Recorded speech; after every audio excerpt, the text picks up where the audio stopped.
Voilà le meilleur pour la fin avec le corrigé du problème. Donc dans ce problème, on travaille dans un espace vectoriel, E, qui est celui des fonctions de classe C infini sur R à valeur dans R. On considère à l'intérieur de E trois fonctions, G1, G2, G3, qui sont évidemment de classe C infini sur R d'après les théorèmes généraux. Et un des acteurs principaux sera F, le sous-espace vectoriel engendré par G1, G2, G3. La première question, dans cette première question, on vous rappelait que J, c'est le nombre complexe moins 1,5 plus 6 racines de 3 sur 2. Ça, c'est une très célèbre racine cubique de l'unité. Par conséquent, 2j, le tout élevé au cube, comme on vous demande de calculer, bah, c'est 8 fois j au cube, 8 fois 1, c'est-à-dire 8. Voilà pour la question 1. Question 2, on considère l'application D qui va de E dans E, qui est à F associé F', et on vous demandait justifier que D est un endomorphisme de E. En fait, là-dedans, il y a deux choses à dire. Premièrement, que D est linéaire par linéarité de la dérivation. Deuxièmement, que D est effectivement à valeur dans E, c'est-à-dire que si F est dans E, alors F' est aussi dans E. Et ça provient du fait que si F est de classe C infini, sa dérivée va aussi être de classe C infini. Voilà ce qui permet de justifier que D est un endomorphisme de E. Question suivante, est-ce que c'est un automorphisme de E? Ça, c'était juste pour vérifier un moyen de contrôler que vous connaissiez le vocabulaire associé à ce chapitre. Dire que c'est un automorphisme de E, c'est dire que c'est un endomorphisme bijectif. Or, évidemment, l'endomorphisme D n'est pas bijectif pour la bonne raison qu'il n'est pas injectif. Par exemple, la fonction exponentielle et la fonction exponentielle plus 1 sont différentes mais ont la même dérivée. Donc l'application D n'est pas injective, a fortiori pas bijective, et donc D n'est pas un automorphisme de E. C'est juste un endomorphisme de E. Donc voilà pour ces deux premières questions. Et puis alors dans la troisième, alors les choses commençaient à devenir un peu plus rigolotes, disons. Donc on vous demandait de vérifier. Alors je vais y arriver. Hop là. Zou. Donc dans la question suivante, on vous demandait de justifier que d de G1, c'est-à-dire la dérivée de G1, appartient à f. Et en fait, la dérivée de G1, bah, G1 c'est exponentielle de 2x, la dérivée c'est 2 exponentielle de 2x, donc c'est 2G1. Et évidemment, 2G1 c'est bien une combinaison linéaire de G1, G2, G3, donc ça appartient à f. Pour la dérivée de G2, alors c'est un peu moins facile, mais pas trop compliqué quand même. Donc c'est la dérivée d'un produit, exponentielle moins x fois cos x racine de 3. C'est la dérivée de uv, donc c'est u'v plus uv'. U'v, vous allez avoir moins exponentielle moins x fois cos x racine de 3, c'est-à-dire moins g2. Et puis plus uv', bah, vous allez avoir cette fois-ci la dérivée de cos x racine de 3, donc ça va être moins racine de 3 sinus, et donc ça va vous donner moins racine de 3 multiplié par g3. Et ça, c'est encore une combinaison linéaire des fonctions G2 et G3, G1 aussi si on veut, puisqu'il y a 0 fois G1 avant, donc c'est encore un élément de f. De la même manière, quand on calcule la dérivée de G3, toujours en utilisant la formule donnant la dérivée d'un produit, on va avoir pour le terme en u'v, si j'ose dire, moins G3. Et pour le terme en uv', bah, cette fois-ci, la dérivée de sinus, c'est cos, comme vous le savez, donc on va avoir plus racine de 3 multiplié par G2, qui est encore une combinaison linéaire de G1, G2, G3, donc c'est encore un élément de F. Donc voilà pour la question A. Question B. On vous demandait de justifier que l'application delta, qui va de F dans F, et qui a une fonction petit f associée sa dérivée, est effectivement un endomorphisme de f, donc appartient à L de f avec nos notations. Et donc là-dessus, il y a encore deux choses à dire. D'une part, que l'application est linéaire, par linéarité de la dérivation, mais ce qu'il faut surtout bien justifier, c'est que delta est effectivement à valeur dans f. Alors pour ce faire, voilà comment on procède. On prend une fonction f qui est dans grand F. Dire que f est dans grand F, ça veut dire que la fonction f s'écrit comme combinaison linéaire des fonctions G1, G2, G3. Donc c'est écrit alpha 1 G1 plus alpha 2 G2 plus alpha 3 G3. Et du coup, ça va impliquer que sa dérivée, f', je mets f' ici, ça va être la dérivée de tout ceci. Mais par linéarité de la dérivation, ça va être alpha 1 multiplié par d de G1 plus alpha 2 multiplié par d de G2 plus alpha 3 multiplié par d de G3. Or, d de G1, d de G2, d de G3, les dérivées de ces trois fonctions appartiennent à f d'après la question précédente. Donc ça veut dire que f' est une combinaison linéaire d'éléments de f, puisque f est un sous-espace vectoriel, il est stable par combinaison linéaire, donc ça veut dire f' appartient effectivement à f. Bilan des courses, l'application delta qui est ici, est bien une application qui est linéaire par linéarité de la dérivation et qui a un élément de f associe un nouvel élément de f, donc c'est bien un endomorphisme de f. Voilà pour ceci. Et puis, alors après, il y avait une question qui était pas rigolote du tout si vous la preniez mal. Alors, je m'explique. Donc, il s'agissait de calculer quelque chose d'horrible qui est la composée de cette application, delta, 3 fois avec elle. Donc, dans la question petit c, donc on note delta au cube qui est la composée de delta avec delta avec delta. C'est-à-dire, c'est l'application qui a un élément de f associe sa dérivée troisième. Donc ce truc-là, en fait, c'est l'application qui va de f dans f et qui a une fonction petit f associe cette fois-ci sa dérivée troisième. Et on vous demandait de calculer la dérivée troisième de chacune des fonctions g1, g2, g3. Alors, pour la première, c'est pas trop dur. Quand vous prenez la fonction g1, donc vous la dérivez 3 fois, donc vous la dérivez une fois, vous allez avoir un 2 qui sort, une deuxième fois un deuxième 2, une troisième fois encore un 2, et donc vous allez obtenir que ça va être 8 fois exponentielle de x, 8 fois g1. Jusque-là, tout va bien. Donc delta cube de g1, c'est 8 fois g1. Bon, cool. Et puis, pour calculer la dérivée troisième de g2, bah tiens, on va faire pareil, c'est-à-dire on va appliquer à répétition la formule qui donne la dérivée d'un produit. Et si vous faites ça 3 fois, alors je vous souhaite bon courage pour éviter les erreurs de calcul. En fait, il faut l'avoir fait au moins une fois dans sa vie pour se rendre compte que c'est absolument infect de calculer la dérivée troisième d'une fonction qui est un produit comme celui-ci, sans se tromper, c'est-à-dire sans oublier un signe, sans oublier un coefficient. Et donc il y avait une autre manière un tout petit peu plus judicieuse, mais encore très lourde en termes de calcul, c'est de dire, pour calculer la dérivée troisième, il y a une formule toute faite, la dérivée troisième d'un produit, il y a la formule de Leibniz, mais elle est à peine plus légère ici. Donc il y avait une astuce de l'autre monde, et l'astuce est la suivante. On introduit une fonction, judicieusement, qu'on va appeler phi, disons, et qui est la fonction g2 de x plus i fois g3 de x. Cette fonction est une fonction à valeur complexe. G2 de x, c'est sa partie réelle. G3 de x, c'est sa partie imaginaire. Donc, quand on va dériver phi prime de x, ça va être G2 prime de x plus i fois G3 prime de x. Ça, c'est le pont RC pour les dérivés. Et évidemment, si vous dérivez une fois, ça marche. Si vous dérivez deux fois, ça marche. Si vous dérivez trois fois, ça marche aussi. Donc la dérivée troisième de phi, c'est la dérivée troisième de G2 plus i fois la dérivée troisième de G3. Mais par ailleurs, phi de x, qu'est-ce que c'est? C'est G2 plus i fois G3, c'est-à-dire que phi de x, c'est égal à exponentielle de moins x fois cos x racine de 3, cos x racine de 3, cos x racine de 3, plus i multiplié par sinus de x racine de 3.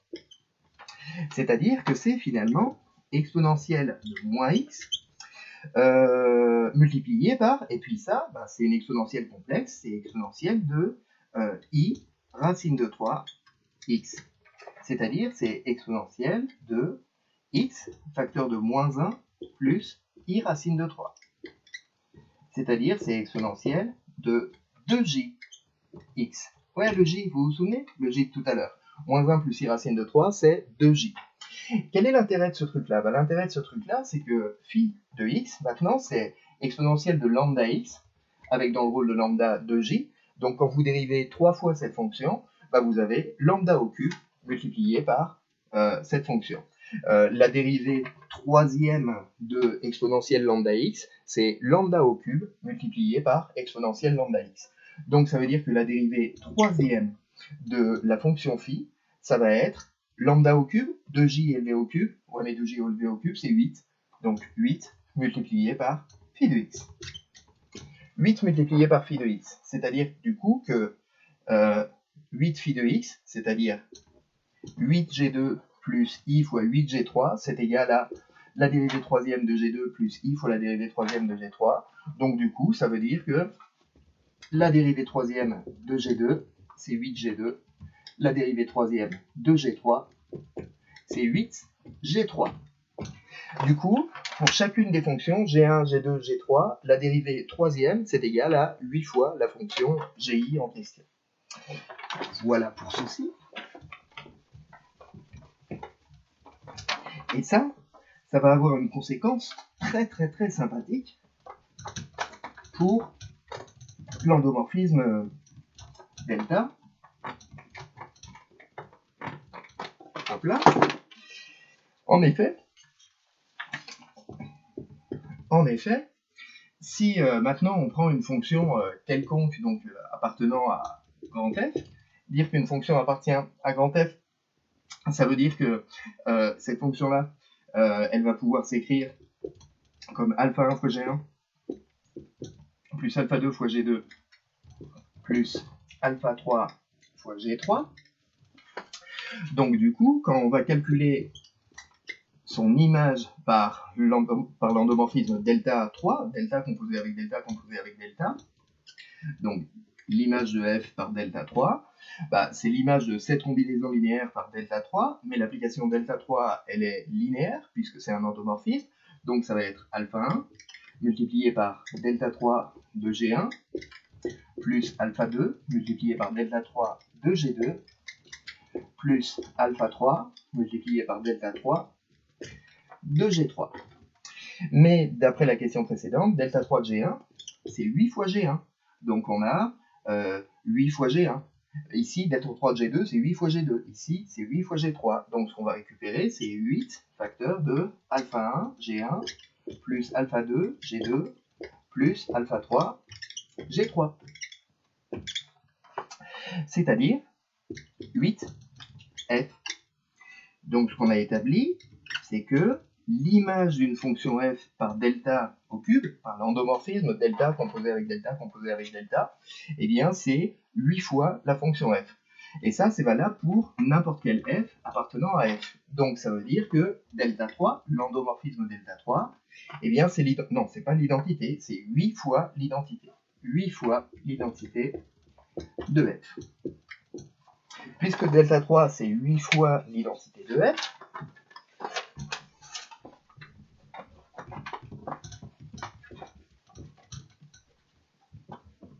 puisque delta 3, c'est 8 fois l'identité de f,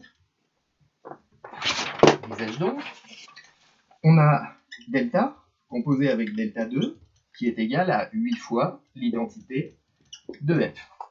Donc si on divise par 8 là-dedans, si on multiplie par 1 huitième, on a delta, composé avec 1 huitième de delta 2, qui est égal à l'identité de f. Et évidemment, ça va marcher, ce truc-là, dans un sens ou dans l'autre. Delta composé avec 1 huitième de delta carré, c'est l'identité, mais on peut l'écrire dans l'autre sens. 1 huitième de delta carré composé avec delta, ça va être l'identité, parce que delta au carré et delta commutent essentiellement. Donc ceci va permettre d'affirmer que delta est bijectif, et que sa bijection réciproque, c'est 1 huitième de delta carré, puisque delta est linéaire, sa bijection réciproque l'est également. Donc on peut conclure que delta est un automorphisme de f, et en outre, que son automorphisme réciproque, c'est 1 huitième de delta carré. Donc voilà pour ceci. Alors il y avait juste, si j'ose dire, l'astuce de calcul pour calculer, sans se tromper, la dérivée troisième de la fonction G2, la dérivée troisième de la fonction G3. Pour finir, dernière partie. Alors les parties étaient relativement dernière question, les questions étaient relativement indépendantes les unes des autres, même si, vous voyez, l'astuce là du 2j au cube, bah, ça servait à un endroit, mais enfin il fallait encore en avoir l'idée. J'espère que vous l'aurez maintenant. Dans la question 4, on considère une équation différentielle qui est une équation différentielle linéaire d'ordre 3, donc y dérivé 3 fois moins 8y égale 0. C'est une équation, c'est une EDL3, donc dans le cours il n'y a rien qui vous permet de la résoudre directement. Voilà pourquoi on vous indiquait la méthode. Donc on considère une fonction f qui est solution. Dans toute la première partie de la question, on suppose que f donc est solution, et puis on vous demandait dans la première question de vérifier quelque chose. Alors on pose la fonction g, on introduit la fonction g qui est s seconde plus 2f' plus 4f. et on vous demandait de vérifier que G est une solution de l'équation différentielle y' moins 2y égale 0. Donc vous calculez G' moins 2 fois G.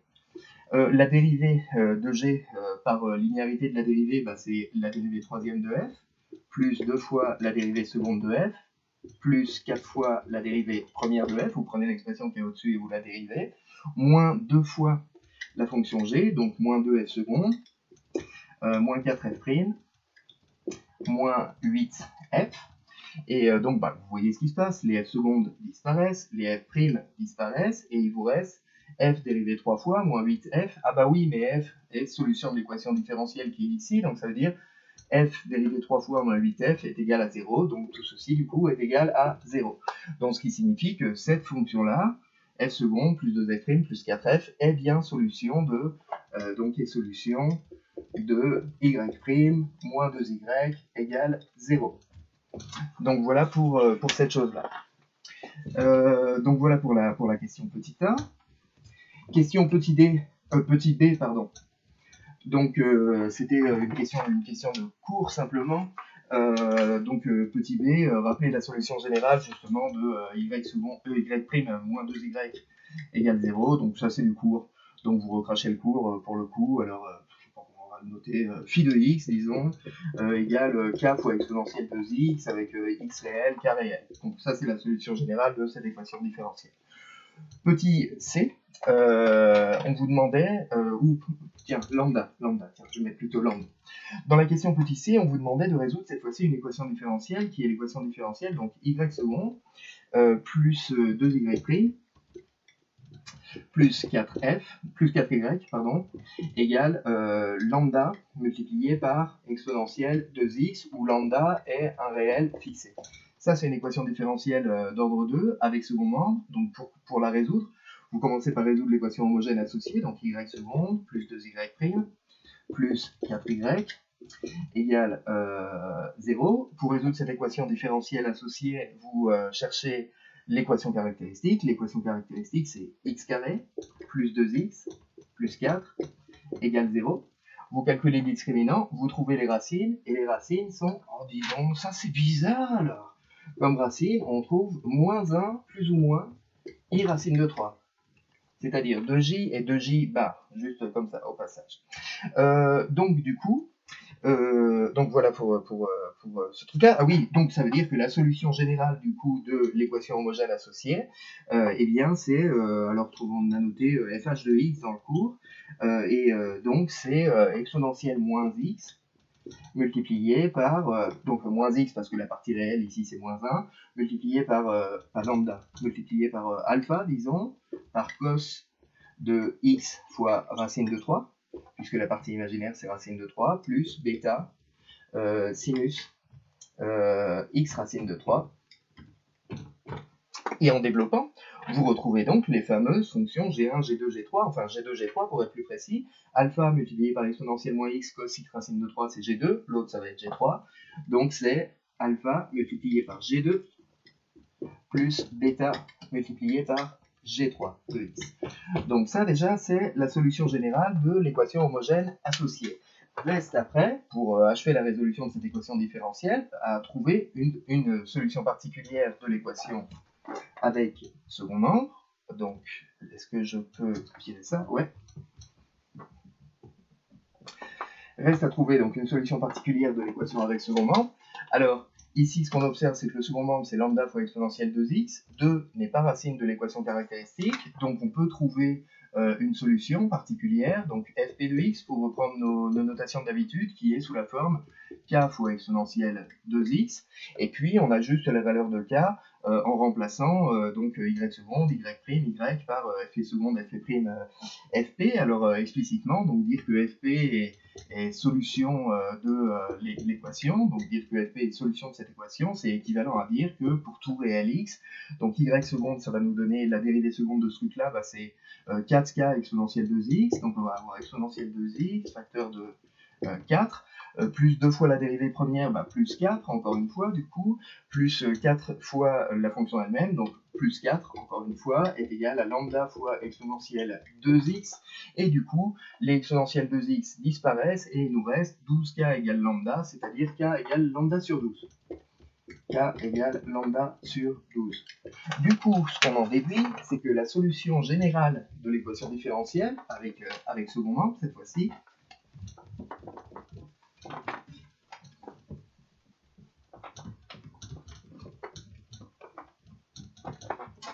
du coup, donc conclusion pour cette question, la solution générale de l'équation différentielle, c'est, disons, f de x égale, donc la solution particulière qu'on a trouvée, donc lambda sur 12 fois exponentielle de x, plus alpha multiplié par la fonction g1, alpha fois g1 de x, plus bêta multiplié par g2 de x, avec alpha, bêta réel, lambda aussi réel. Donc voilà pour cette question 3. Et dans la question 4, on vous demandait en déduire que la fonction petit f appartient à grand F. Alors en fait, il faut remettre toutes les pièces du puzzle ensemble. Donc l'hypothèse dont on est parti, c'est que f est solution de l'équation différentielle, donc qui est y dérivé 3 fois moins 8y égale 0.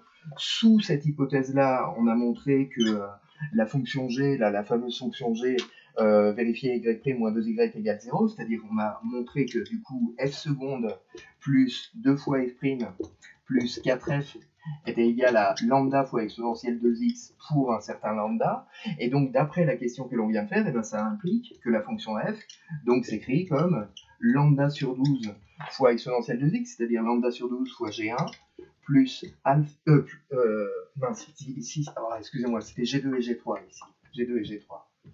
Donc lambda sur 12 multiplié par g1, g1 c'est exponentielle 2x, plus alpha multiplié par g2, plus bêta multiplié par g3, et ceci signifie exactement que la fonction f est combinaison linéaire des fonctions g1, g2, g3, ce qui signifie que la fonction petit f appartient effectivement au sous-espace vectoriel grand F. Alors en fait, ce que l'on a fait ici, c'est un peu inachevé parce qu'on a montré que si f est solution de l'équation différentielle, si la fonction petit f est solution de l'équation différentielle, alors la fonction petit f appartient au sous-espace vectoriel grand F, c'est-à-dire on a montré que l'ensemble des solutions de cette équation différentielle, y dérivé 3 fois moins 8y égale 0 est contenu dans f.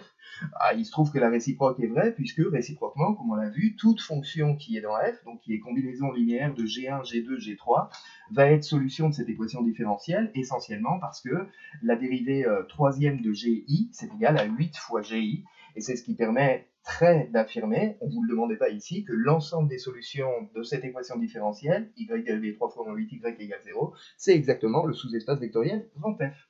Et donc voilà pour ce corrigé. J'espère que ça vous a plu. À bientôt.